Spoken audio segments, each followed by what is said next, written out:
be nice to everybody. You worked both in the UK, Portugal, and in Poland. Absolutely imperative in whatever you're doing. So like a milk carton that you'd open up and it'd say happy birthday or, things like that.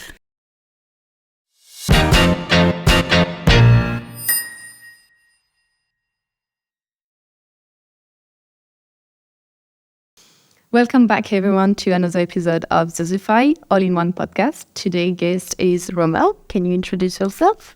Hi, bonjour, everybody. My name is Rommel Gracias, and I hail from Portugal. I live currently in Lublin with my girlfriend and my business. She's also my business partner. And I am a designer. I own my own mini studio, if you could call it that. And I've been in my job for about 23 years. That's like official works, in design. And I've gone from freelancing to working within companies as a manager for the design, actually starting up a design department as well, and then working just for myself. And the vast contrast in that. And I'm just passionate and love design, really. That's me. Okay. Can you tell us about your journey in the creative industry? Mm-hmm. And because you come from designing tattoos for tattoo studios to becoming the co-owner of Eagle 8. Mm-hmm. So can you tell more about this? Yeah, so I think if I'm to be completely honest, my trajectory started when I was a kid. Mm-hmm. And my dad used to draw me stuff, it's about like cars and airplanes and these sort of things, and be very attracted to painting and the arts in general. It wasn't until I was about 6 years old that I really realized that I had a talent for this. As I went to school, middle school and high school, I realized I could draw, and a lot of people came to ask me for favors, like they'll be like, oh, draw me this, draw this for me, draw this for me. And I love it. It was my little 15 minutes of fame when I started. And then the time came for me to, leave high school and go to university. And there was a big question. It was like, would I go into fine arts or would I go into design? There was a lot of pushing and shoving around, from my parents especially. It was deemed that art would not give me a sustainable living. In the meantime, while this was all happening, I was doing graffiti. I was like one of the founding graffiti artists in Lisbon at the time. And this was in 96, so a long time ago. And I just loved getting involved in new stuff, new art techniques, things that were just attracted to me. I got into, anime and manga and just anything like a person that age would have in front of them, I'd really get into. So I decided to go down the design route. A couple of my projects for high school were design related, and I really enjoyed the idea of packaging and not only the graphic side of things, but also the sculpting and the form and shape of packaging and what it actually means. Because sometimes the actual product that's inside of packaging is worth, minimal. But it's actually that the packaging that gives it the value, the added value, the esteem, the prestige, the luxury. We can see this very often with perfumes, So I got into packaging design in Sheffield Hallam University. I finished my 3-year course. It was a BA's in communication and packaging design. And that was in 2000. And in the autumn of 2000, I got a job with Marks and Spencer's designing, which was a really cool job. Like it was in London, and I never really spent much time in London, and they gave me a budget and they tell me just go out and buy stuff you like. And I just go out and buy glittery stuff and shiny things and anything that I thought was really, really cool and exciting for a packaging designer. And I was building packaging greeting cards that were actually packaging. So like a milk carton that you'd open up and it'd say happy birthday or, things like that. Soon after that, I got a job linked to Marks and Spencer's and Hallmark with a creative company that's just starting within the whole Hallmark group. And they were dealing with online or mobile content. Okay. Back in those days, if you remember, it was like MMS and those sort of phones with the little pixely bits, and we used to have to draw those animations. I don't know if you remember that you used to get in magazines, you used to be able to buy them. Oh, maybe it's, it is a while back. I was too young. Yeah. We used to be able to buy these greetings and send them to your friends and stuff, and we used to make those greetings. After some time, like first 10 hellos are really cool to do. Yeah. But when you're on your like 150th hello and version of like how to say hello, it's really draining. There's only so many ways you can say hello or Merry Christmas to a person. But this is where it pushes your creativity. It pushes you to think outside the box.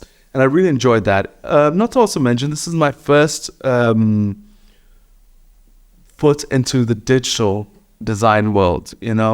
Previously it was very old school, very the manual design, cutting stuff up, making scamps and stuff like that. This is all now animation and purely computer based. Yeah. The animation was mostly done in Flash, which is now pretty much obsolete. But it did teach me ActionScript, which is a programming language that I used to build websites eventually. So I spent a lot of times after this job. I went back to Portugal in 2002, yeah. And then I started working, doing websites, working with ActionScript, working with programming, and eventually led to HTML. At the same time, we would also do branding and anything that was involved with the design industry at that moment. In 2008, the freelance, I was a bit too young to understand what it meant to be a freelancer at that point. And it didn't go as well as I planned, because not only because I didn't know what I was doing, but also because there was a recession that hit us in 2007, 2008. Yeah. And at that point, I left Portugal and I decided to go to London on my own. I bought, I actually rented a room from Gumtree. I never ever saw it before I went. And I only had money for a month and I had no job. So I just turned up in London and went to my house. And then the next day I went with my portfolio around agencies. I managed to find an agency that needed a temp job, not in design, but in events coordination. So I was technically an events coordinator for a year and a half at the DMA, which is now, it's called the DMA still. It's the Data and Marketing Association. It's the biggest in Europe now of the kind. And lucky for me, as I was doing that, I was cutting corners to reduce the how much my events would cost by doing the design stuff, the flyers, the promotion, all for free, all on my own, and so it would be free. They had like a laptop, an iMac, just hanging out down there, and nobody would use it. So I'd use it for the design of my events. Eventually, the managing director said, how would you like if we started a design department for you? And I started a design department. I was the only person for a few years. And 12 years later, within that company, the design department is now called the Brand and Content Department, and it's got 7 people in it. Okay. So it was a really good run. We did 2 rebrands in that time. We worked with the the top 5 creative directors in the whole of London. We got great mentorship from all the members. It was a brilliant place. It was an absolute, I learned so much there. So I'm really grateful for the DMA people. But after some time, I got to London when I was 28, and at 40, I was a little bit run down by the whole 1 hour commute there, 1 hour commute back, and I wasn't a young kid anymore. Yeah. So I decided to come back to Portugal and trade my work life for quality of life instead. Okay. And in Portugal in 2019, I had this idea for starting Eagle 8. The reason why is because 50 years before that, the Eagle landed on the moon. This was the lunar module that carried Buzz Aldrin and Neil Armstrong to the moon. And the famous phrase, "the Eagle has landed," was, very renowned based. And it referred to the Eagle, which was the nickname of the lunar module landed. And I started thinking about the whole concept of putting someone on the moon with as much technology that you have in your phone. They put a person on the moon, but what are we doing now these days with this? We're sending like little funny videos, cat videos, memes. I think there's a lot of, I thought, and I still think there's a lot more that we can do in terms of creativity. It wasn't the technology that got those two guys on the moon. Well, Michael Collins as well, in the orbiting part of the module. But yeah, it's it was the creativity really that got them there. So I intended to start something that focused on creativity more than just being lauded for your technology. Yeah, and this is where we are today.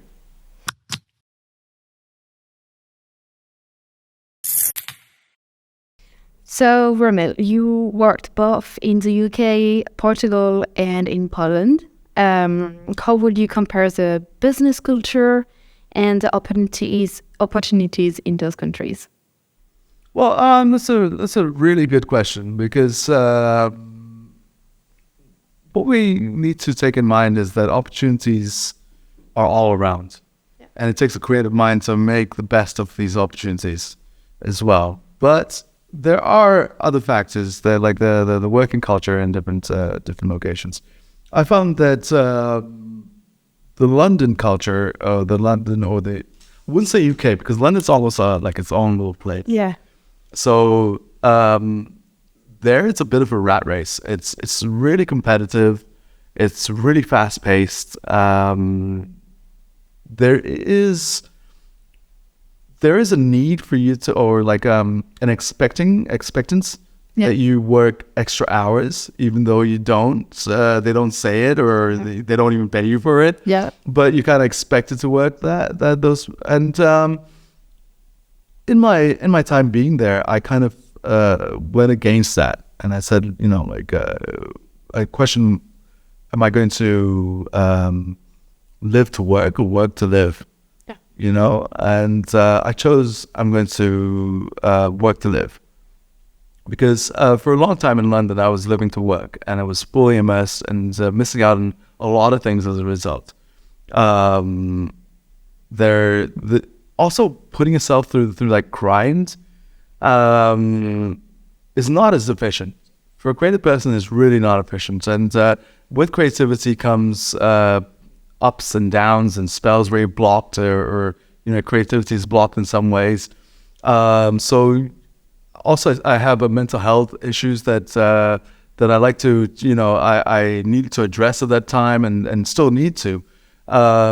So I found it a lot of pressure in London. In the beginning, while I was young, it was cool and I enjoyed it. But growing older, I felt this is not what I want for me.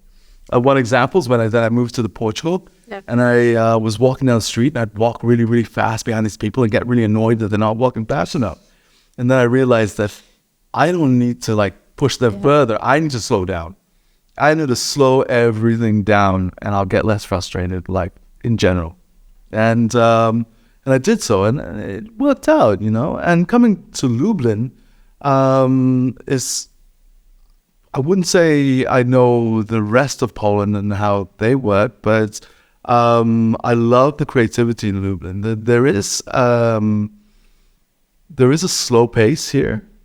It's a slower pace than London. It's probably on almost or a little bit slower than Portugal at this moment, or Lisbon in this moment. But there's a lot of creativity everywhere I see here. From relics of the communist times, and what is from the signage from those eras, the architecture from that era, the architecture from 15th century architecture we see in the old town, the cultural center. It's got loads of exhibitions, loads of films. It's just full of creativity. And by creativity, I'm not talking about just the visual arts and design stuff or music or anything like that. I think we can always be creative in everything we do, whether we're doing accounts, we can, or law or anything that we're doing, engineering. We need to be creative to think a little bit different.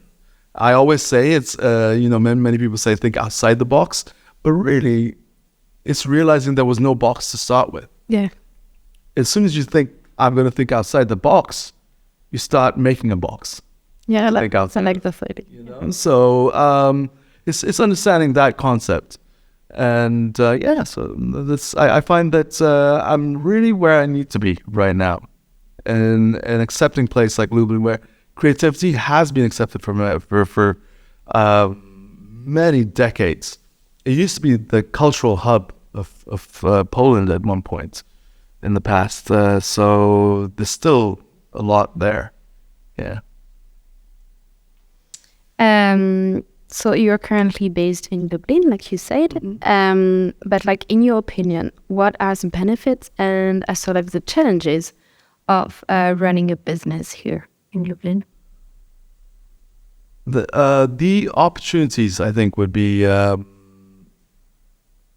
primary benefit of being in Lublin. I think it's up and coming.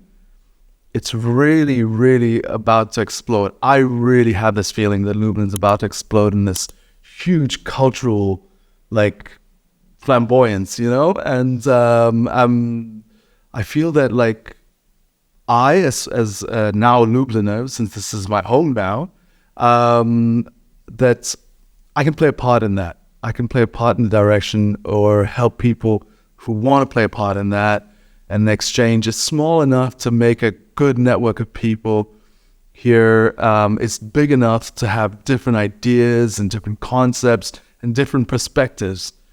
It's multicultural due to the universities and many people that stay on from the universities. I know a few people that have come from different continents even that have finished their degrees here and have stayed on for I think the mom has said, 23 years they've stayed here, after their university degrees. Yeah, so it's fantastic.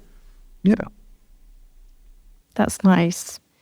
So, some advice to students, how important do you think it is for students to develop a creative sense?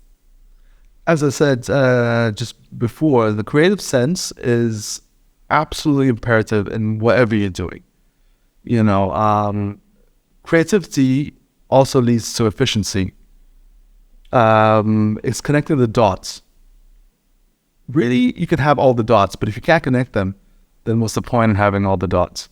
You might have all the answers, but if you can't weave them through to create a lovely tapestry of something that can express yourself, what you do, your business, who you are, then it's lost. So creativity is absolutely essential. And I think my advice to